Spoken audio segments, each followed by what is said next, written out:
নমস্কার, আজকে কথা বলবো বিএড অ্যাডমিশন নিয়ে। তোমরা যদি সরকারি কলেজ থেকে বিএড করতে চাও তাহলে তোমাদেরকে বলে রাখি, আজকের ভিডিওতে কিন্তু আমি তমলুক কলেজ নিয়ে আলোচনা করব, যেটা একটা সরকারি জেনারেল ডিগ্রি কলেজ। তো এই সরকারি কলেজে কিন্তু বিএড এর কিন্তু অ্যাডমিশন চলছে।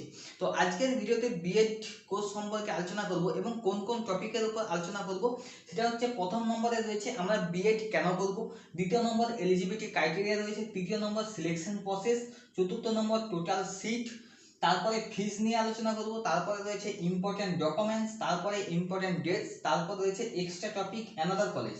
অর্থাৎ আমি শেষে আরেকটা গভর্নমেন্ট কলেজ সম্পর্কে বলবো, যেখানে শুধুমাত্র আমি বলবো যে তোমাদের সেখানে তোমরা বিএড কোর্স করার জন্য ডেট রয়েছে কিনা এবং কত টাকা খরচ হবে। ঠিক আছে, সো এই দুটো টপিক নিয়ে কিন্তু কথা বলবো শেষের টপিকটা নিয়ে কিন্তু। ঠিক আছে, তো প্রথমে আমরা আসি যে বিএড কেন করব। তো তোমরা সবাই জানো যে বিএড কেন আমরা করবো, তার কারণ হচ্ছে আমরা যদি শিক্ষক হতে চাই তাহলে কিন্তু আমাদের কিন্তু বিএড কোর্স অবশ্যই করতে হবে। হ্যাঁ, আর একটা কোর্স আমরা করা যেতে পারে, যেটা হচ্ছে ডিএলএড, কিন্তু সেটা করলে কিন্তু তোমরা প্রাইমারি স্কুলের টিচার হতে পারবে। আর যদি তোমরা বিএড করো তাহলে কিন্তু তোমরা হাই স্কুলের টিচার হতে পারবে। মেনলি তোমরা যদি শিক্ষক হতে চাও হাই স্কুলের, তাহলে কিন্তু তোমাদেরকে বিএড কোর্স করতেই হবে।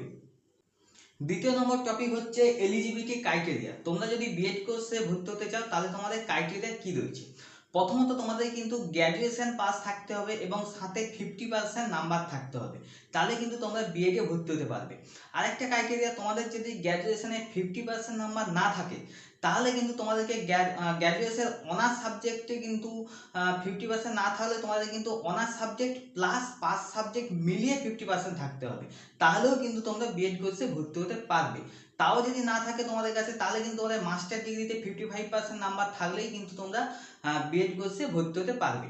3 নম্বর রয়েছে সিলেকশন প্রসেস। তো তমলুক মহাবিদ্যালয়তে ভর্তি হতে গেলে তোমাদের কোন প্রসেসের মাধ্যমে যেতে হবে। তো প্রথমে বলে রাখি, এটা কিন্তু মেরিট বেস অনুযায়ী কিন্তু তোমরা এখানে অ্যাডমিশন হতে পারবে এবং মেরিটটা কিভাবে তৈরি হবে সেটা তোমাদের বলি। প্রথমত তোমাদের কিন্তু 10% নাম্বার, তোমরা যে মাধ্যমিকে যে নাম্বারটা পাবে তার 10% নেওয়া হবে এবং এইচএসে 10% নেওয়া হবে এবং 15% নেওয়া হবে কিন্তু গ্র্যাজুয়েশন পাস। যদি কেউ গ্র্যাজুয়েশন করে থাকো পাস সাবজেক্টের উপর, তাহলে কিন্তু 50% নাম্বার এখানে নেওয়া হবে এবং 20% নাম্বার নেওয়া হবে গ্র্যাজুয়েশন অনার্স, যাদের অনার্স সাবজেক্ট রয়েছে, অনার্স সাবজেক্ট রয়েছে যাদের গ্র্যাজুয়েশনে, তাদের কিন্তু 20% নেওয়া হবে। তারপরে 20% পিজি পোস্ট গ্রাজুয়েট, অর্থাৎ যদি তোমাদের মাস্টার ডিগ্রি থাকে তাহলে কিন্তু সেখান থেকে 20% নাম্বার নেওয়া হবে। তারপরে রয়েছে তিন নাম্বার নেওয়া হবে যদি এমফিল, যদি তোমাদের এমফিল থাকে তাহলে কিন্তু তোমরা 3 নাম্বার পাবে এবং যদি পিএইচডি থাকে তাহলে কিন্তু 5 নাম্বার পাবে। তো এই রকম করে কিন্তু তোমাদের একটা মেরিট তৈরি করা হবে, তার ভিত্তিতে কিন্তু তোমরা এই কলেজে ভর্তি হতে পারবে।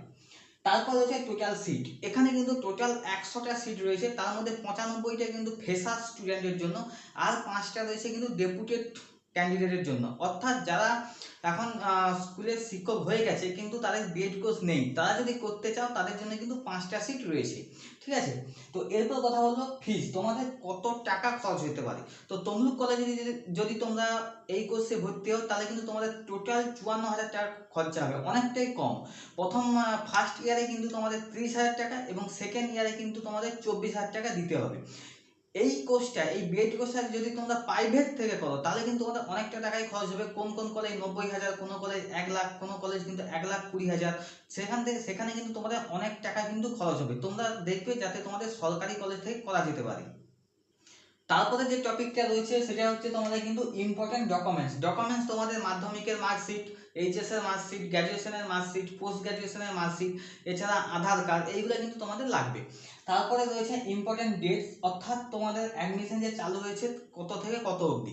তো অ্যাডমিশন কিন্তু অলরেডি চালু হয়ে গেছে তোমাদের, আমি বলে দিচ্ছি 5/9/2024 তারিখ থেকে কিন্তু তোমাদের অ্যাডমিশন চালু হয়ে গেছে এবং অ্যাডমিশনটা চলবে কিন্তু তোমাদের 15/9 অবধি। 15/9 অবধি কিন্তু তোমাদের অ্যাডমিশন চলবে। যারা এখনো পর্যন্ত কিন্তু অ্যাডমিশন হওনি তারা কিন্তু তোমাদের সুযোগ রয়েছে, তোমরা কিন্তু অ্যাডমিশন হতে পারো। তো তারপরে রয়েছে এক্সট্রা টপিক বলতে এখানে যেটা বলবো, এখানে আরো একটা কলেজ বলবো যেটা হচ্ছে তোমাদের পালপাড়া কলেজ, যেটা খুব সময় কাঁথিতে রয়েছে, আমি লোকেশনটা ঠিক বলতে পারছি না, কিন্তু কাঁথিতে রয়েছে পালপাড়া কলেজ। এটাও একটা সরকারি কলেজ। তো এখানেও কিন্তু বিএড এর অ্যাডমিশন চলছে। তবে বিএড এর অ্যাডমিশন কিন্তু এই কলেজে অনেকটাই শেষের দিকে, কারণ পালপাড়া কলেজে 2/9/2024 2024 থেকে শুরু হয়েছিল, কিন্তু শেষ হবে 13/9/2024, অর্থাৎ আর দুদিন হয়তো হাতে রয়েছে। তো যারা জানোনি, তোমরা যদি চাও তোমরা কিন্তু পালপাড়া কলেজে কিন্তু অ্যাডমিশন হতে পারো। আর এই কলেজ থেকে যদি তোমরা এই বিএড কোর্সটা করতে চাও তাহলে কিন্তু তোমাদের ক টাকা খরচ হবে সেটা বলে দিই। থেকে তোমরা করলে তোমাদের কিন্তু 66,200 টাকা খরচ হবে, ঠিক আছে?